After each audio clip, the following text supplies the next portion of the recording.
জুবিনৰ ঘটনাৰ ন্যায় লাগে ৰাইজৰ দৃষ্টিত আৰু বিভিন্ন পুলিচৰ হাতত অহা নথি পত্ৰৰ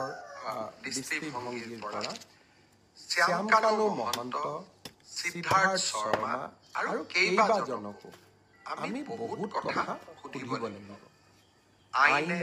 আইনৰ ৰাস্তা ল'ব মই আজিৰ এই ফেচবুক লাইভৰ জৰিয়তে শ্যামকানু মহন্ত আৰু সিদ্ধাৰ্থ শৰ্মাক ক'ব বিচাৰো যে আপোনালোকে জনতাৰ ধৈৰ্যৰ সৈতে খেলিবৰ বাবে চেষ্টা নকৰিব 6 অক্টোবৰ তাৰিখে আমি আপোনালোকক অসমত বিচাৰিছো পূজাৰ কেইটামান দিনৰ বাবে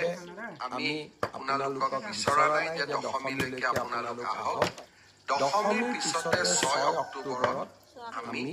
আপোনালোকক CIDৰ কাৰ্যালয়ত বিচাৰিছো আৰু আপোনালোকে ফেচবুক লাইভ কৰি বা একোখন পত্ৰ লিখি জনতা আৰু আইনৰ পৰা হাৰিব আপোনালোকে নোৱাৰিব আপোনালোকে যদি সঁচাকৈ আপোনালোক নিৰ্দোষী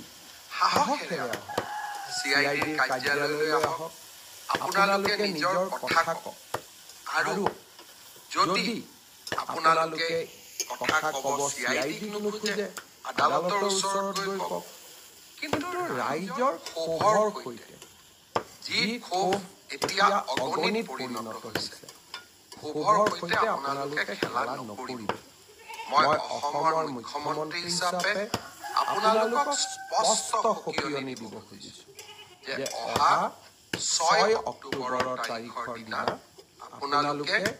নিশ্চিতভাৱে গুৱাহাটীলৈ আহি আপোনালোকে আপোনালোকৰ মন্তব্য